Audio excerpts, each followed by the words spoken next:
नमस्कार सर, नमस्कार। ठीक है।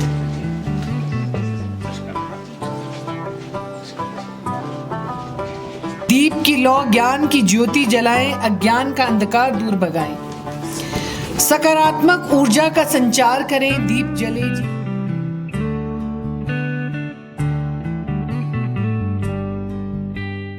विशेष तौर पर अभिनंदन है माननीय शिक्षा मंत्री श्री रोहित ठाकुर जी का कि आपने अपने व्यस्ततम समय से कुछ समय निकालकर इस कार्यक्रम के महत्व को समझते हुए हम सबका उत्साह बढ़ाया है।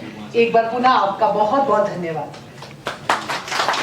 शिक्षा एवं भारतीय एयरटेल फाउंडेशन के साथ कोलैबोरेशन में जीवन कौशल को मजबूत करने के लिए कक्षावार पुस्तिकाओं का निर्माण किया गया, जो यूनेस्को के मूलभूत सिद्धांतों को पूरा करती हैं।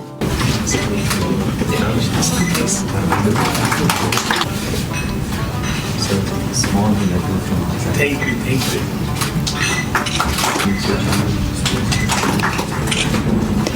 This is one of the tasks under the National Education Policy, sir, that these 21st century skills need to be collaborated with our existing curriculum, sir.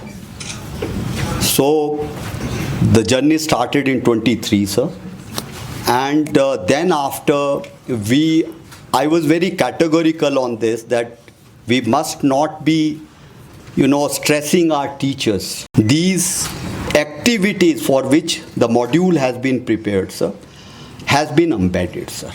So teachers need not to teach extra, but they need to translate those activities, which is now going to be the part of this module, sir. As you know, sir, that and it is under your direction and your vision, sir, that the buzzword for Himachal is the learning outcome, sir. And the learning outcome revolves around the quality education, sir.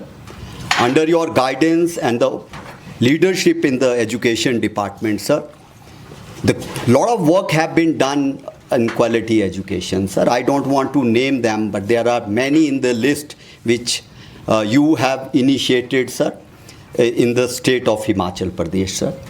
So today's function is all about that, sir. The life skill is about adaptability, leadership, collaborations. All these skills are very, very important, sir. So it is on one side is talking about the core learnings. It is about the literacy and the life skill. On the other side, it is giving you cushioning the students on the ethical and emotional aspects of life, sir, which is very, very and fundamental when they go out in the open world, which is very, very competent, sir. And this module which you are going to launch today, sir, is about those activities and the projects, sir, through which the students are going to enrich on the issues I listed to you, sir. So I am grateful that you made it possible with the Samag Shiksha and also with the education department.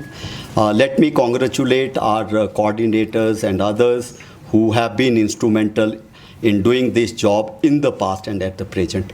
With these words, sir, I again welcome you. I welcome Kohli Saab also, and I welcome my guests from the Bharati Foundation. Thank you very much, sir. क्योंकि आज के संदर्भ में ये बड़ा ज़रूरी भी था, सर। और हमारे जितने भी टीचर एजुकेटर हैं, हमारे ऑफिस में जितने भी कोऑर्डिनेटर हैं, बहुत डिस्कशन के बाद ये हमने डिसाइड किया, जब एसपीडी सर ने हमें कहा कि प्रोफेसर यशपाल कमेटी की जो रिपोर्ट थी कि बस्ते के बोझ को बढ़ाया ना जाए बल्कि घटाया जाए, तो हमने ये सोचा जब क्लासरूम में टीचिंग लर्निंग प्रोसेस हो रही होगी, उसी समय जिस भी सब्जेक्ट को पढ़ाया जाए उसमें इसको इंटीग्रेट किया जाए, ताकि बस्ते का बोझ भी कम ना हो और जिन स्किल्स की हम बात कर रहे हैं वो बच्चे में वो भी चली जाएं। तो इस तरह से इन पुस्तिकाओं का डेवलपमेंट हुआ है। अब वो समय आ गया है जिसमें हम इनका अनावरण करवाएंगे आपके कर कमलों से, सर। तो मैं अनुरोध करूंगी मैडम वीना त्यागी जी से और सीमा मैडम से।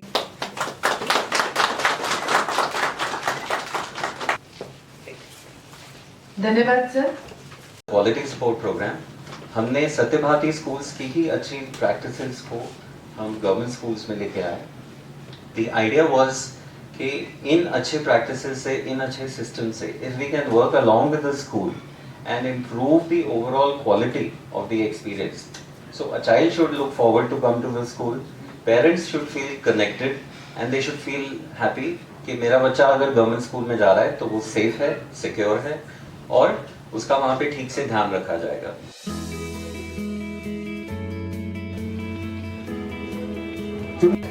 क्लब फॉर्मेशन का जो सबसे महत्वपूर्ण उद्देश्य है वो ये है कि बच्चों के अंदर एक कॉन्फिडेंस आए, बच्चों के अंदर एक लीडरशिप क्वालिटी है।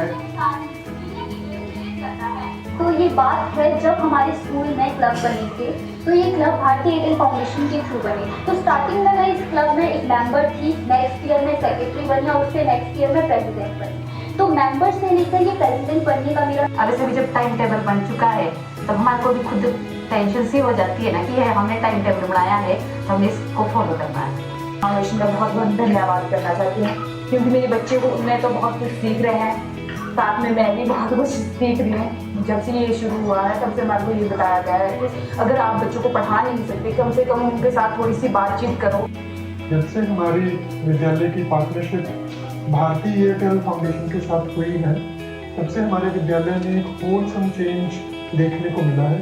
भारतीय एयरटेल फाउंडेशन के द्वारा जो मेंटरिंग की गई है, यहाँ पर जो क्लब सिस्टम बना है उसमें विद्यार्थियों ने एकेडमिक्स में भी एक्सेल किया है।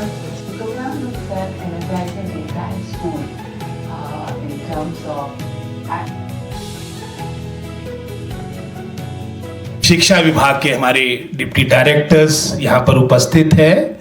हमारे शिक्षा विभाग विशेषकर समग्र शिक्षा के हमारे सभी यहाँ पर उपस्थित ऑफिसर्स, मैं आप सभी को बड़े आदर के साथ संबोधित करता हूँ।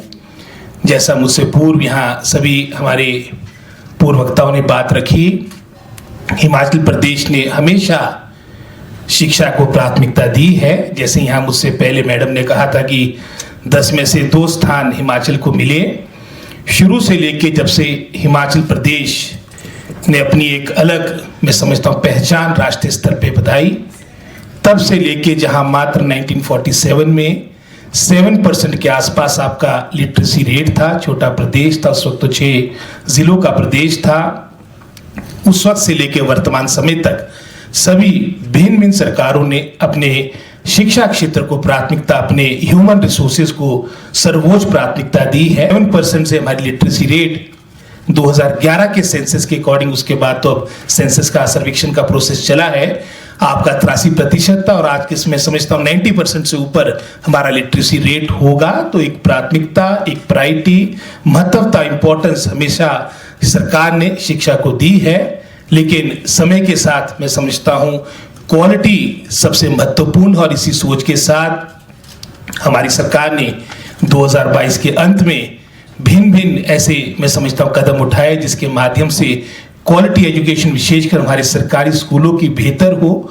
क्योंकि हमेशा, जैसे मैंने पहले कहा, फर्स्ट 3 स्टेट्स में हमारी गिनती हुआ करती थी, कहीं ना कहीं उसमें मैं समझता हूँ जो गिरावट देखने को मिली थी उसको पुनः मैं समझता हूँ पटरी पे लाना वर्तमान सरकार का एक प्रमुख हमारे सामने चुनौती भी है। और हम दृढ़ निश्चय के साथ, स्ट्रॉन्ग विल के साथ इस ओर कार्य कर रहे हैं। और मैं इसके लिए भारतीय एयरटेल फाउंडेशन का बहुत बहुत धन्यवाद ये भारी हूँ, जो आप भी हमारे साथ इस एफर्ट में, इस मैं समझता हूँ प्रयास में हमारा सहयोग दे रहे हैं। और जैसे मुझे भी समीर जी कह रहे थे, ये पार्टनरशिप एक तरह से 2018 में लगभग कोई 6-7 साल पहले प्रारंभ होगी थी, लेकिन नए सिरे से 2023 में किस तरह से हम अपनी लर्निंग स्किल, जैसे यहाँ पर राजेश जी ने कहा, 21st सेंचुरी में और उसको बेहतर बना सके, उस सोच के साथ आप कार्य कर रहे हैं। इसके लिए मैं आपको ढेर सारी बधाई देता हूँ, शुभकामनाएं देता हूँ।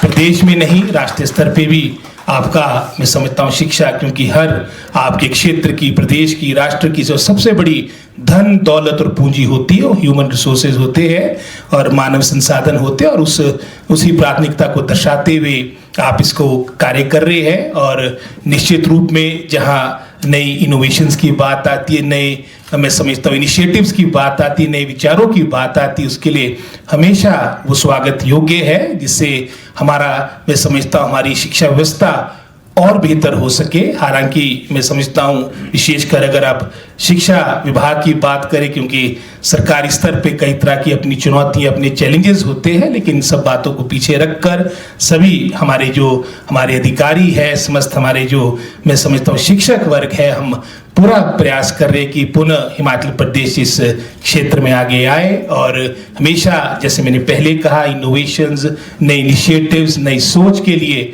हमेशा दे आर ऑलवेज वेलकम। और ये तो चलो आपके स्तर पे आपका तो अपना अनुभव है, जैसे मैडम मंजुला भी कह रही थी, लेकिन आमतौर पे मैं अपने जोड़ीज के साथ, अपने सचिव महोदय के साथ जब भी कोई मैं समझता हूँ कोई अखबार में, कोई पत्र के माध्यम से, कोई लेटर के माध्यम से, कोई व्हाट्सएप के माध्यम से भी कोई ऐसा विचार आता है जिसके माध्यम से हमारी शिक्षा व्यवस्था बेहतर हो सकती है, हम आपस में शेयर करते हैं और साथ ही साथ उसका धरातल पे किस तरह से इम्प्लीमेंटेशन सबसे महत्वपूर्ण होती है वो मैं समझता हूँ। जैसे यहाँ पर हार्ड टास्क मास्टर की बात आई, तो सभी हम लोग जो यहाँ बैठे हैं इसमें विशेषकर क्योंकि शिक्षा विभाग बिना हार्ड टास्क मास्टर के चल नहीं सकता, तो मेरा प्रयास रहता है कि हम सभी एक मैं समझता हूँ कलेक्टिव सोच के साथ अपनी व्यवस्था शिक्षा क्षेत्र की बेहतर कर सके और उसमें नए नए इनिशिएटिव्स, उदाहरण के तौर पे भी एक्सपोजर टूर, हमारे प्रिंसिपल साहब पीछे बैठे, मैं देख रहा था कि अभी सिंगापुर हमारा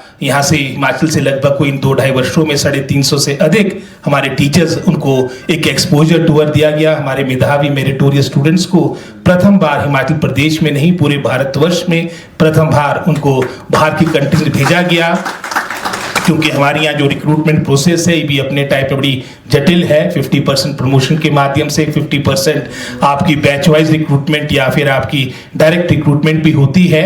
हमारे इंडक्शन ट्रेनिंग हमारे क्योंकि ऐसे जो आपकी लगभग 3800 के आसपास हमने मैं समझता हूँ अभी बैच वाइज अपॉइंटमेंट की, तो फर्स्ट टाइम हमने इंडक्शन ट्रेनिंग भी उनकी की थी कि ताकि जो बीच में गैप अंतराल आया उसकी पूर्ति हो सके।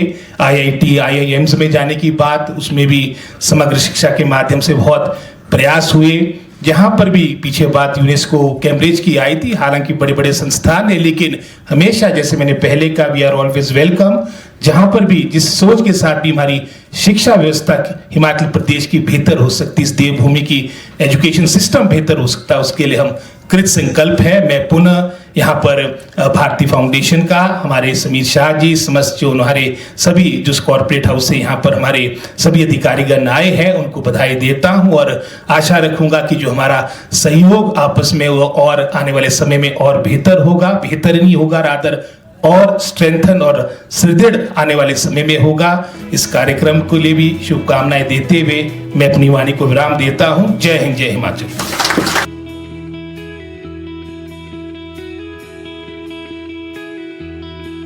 प्रोग्रेस कर रहे हैं। इसके साथ में एक और धन्यवाद देना चाहूँगी SCRT का। SCRT ने जो उसको जो कंटेंट सबसे मिलके बनाया था, उसको उन्होंने जो